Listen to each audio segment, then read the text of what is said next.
حضرات السلام علیکم۔ کل ہم نے قرآن پاک کی ابتدا کی تھی اور قرآن کے اعجاز اور عربی زبان کے حوالے سے بات کی۔ ساتھ ہم نے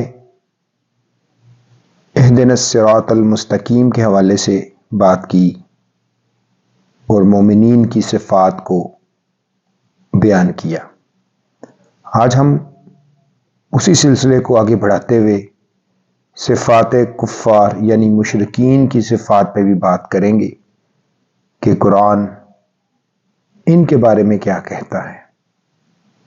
یہ وہ لوگ ہیں کہ جو اپنے مفادات تو اغراض کو اللہ تعالیٰ کے احکامات پر ترجیح دیتے ہیں اور دنیاوی مفادات کے حصول کی خاطر ایمان نہیں لاتے۔ اس کی مثال ابو لہب جو سود کا کاروبار کیا کرتا تھا، اونچ نیچ کا حامی تھا اور مساوات کا دشمن تھا۔ وہ جانتا تھا کہ اگر اسلام آ گیا تو اس کی جھوٹی حیثیت، استحصالی معیشت، ظالمانہ کاروبار اور سرمایہ کاری بالکل ختم ہو جائے گی۔ اس لیے اس نے ڈٹ کر اسلام کی مخالفت کی۔ ابو جہل کا مسئلہ یہی سماجی اونچ نیچ تھا، کیونکہ وہ سیاسی لیڈر تھا، اس لیے اس نے آخری حد تک مخالفت کی۔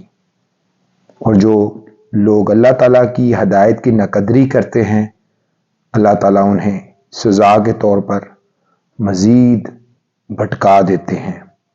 قرآن میں ہی ایسے لوگوں کے حوالے سے بتایا گیا ہے۔ بسم اللہ الرحمن الرحیم۔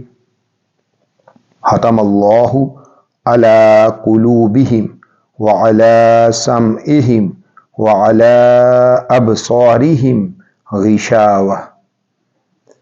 اللہ تعالیٰ نے ان کے دلوں اور کانوں پر مہر لگا دی اور آنکھوں پر پردے پڑے ہیں۔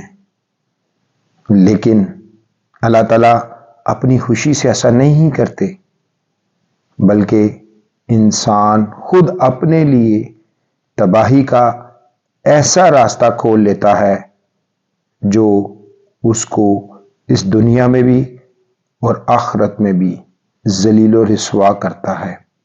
اسی حوالے سے قرآن پاک میں ایک جگہ بیان کیا گیا ہے، سورۃ بقرہ میں ہی، فی قلوبہم مرض فزادہم اللہ مرضا، یعنی ان کے دلوں میں اللہ نے خود پیدا کردہ بیماری ہے اور اللہ تعالیٰ نے اس بیماری کو اور بڑھا دیا ہے۔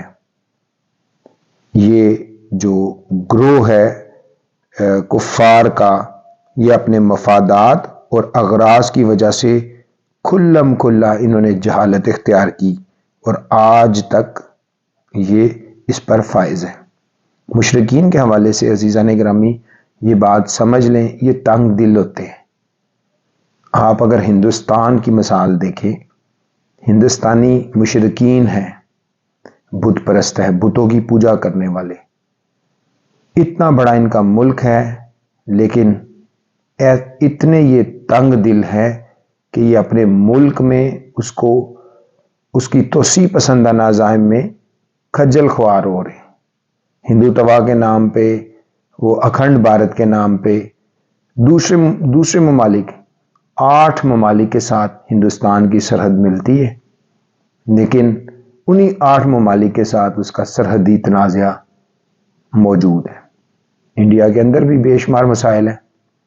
تو مشرکین، یہ ان کے دلوں میں جو بیماری ہے اللہ نے ان کو بڑھا دیا ہوا ہے، اور ان کے کانوں اور دلوں پر مہر لگ چکی ہے، ان کی آنکھوں میں پردے پڑے ہوئے ہیں، اور یہ اپنے مفادات اور اغراض میں بھٹک چکے ہیں۔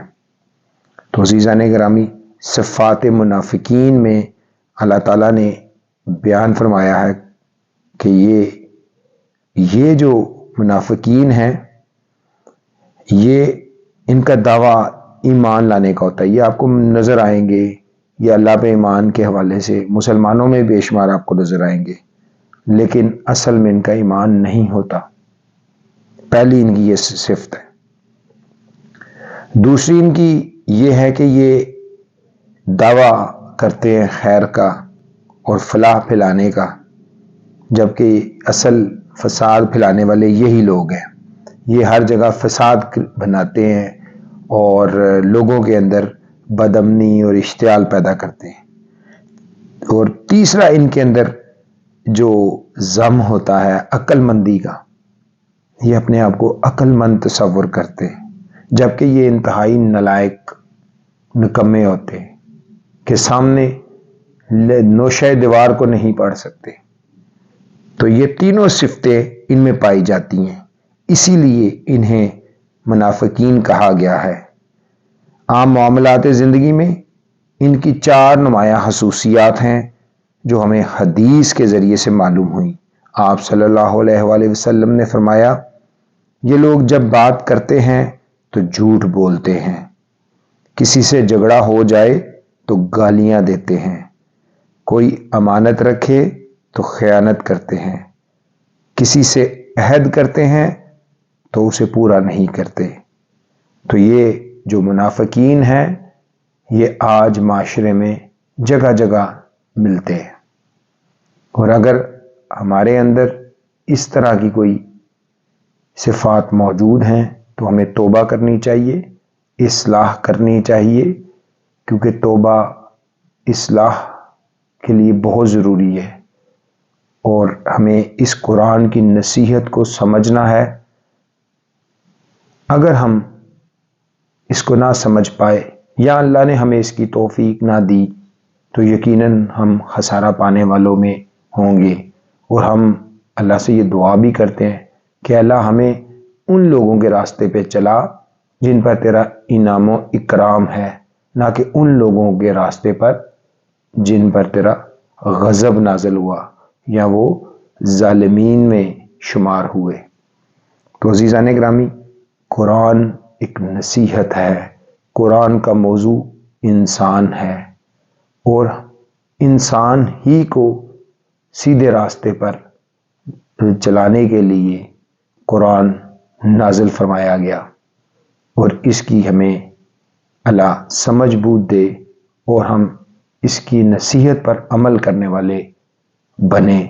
اگر ہم اس کی نصیحت کو نہ سن پائے تو جیسے جو نصیحت نہیں سنتا وہ ملامت سنتا ہے، تو ہمیں اس چیز سے بچنا ہے۔ عزیزان گرامی، اس سلسلے میں مزید ہم آپ سے مخاطب رہیں گے۔ آپ سب احباب کا بہت شکریہ کہ آپ نے اللہ کے اس کلام کو، اس نصیحت کو سننے کے لیے ہمتن گوش رہے اور اپنا قیمتی وقت اپنی بہتری کے لیے صرف کیا۔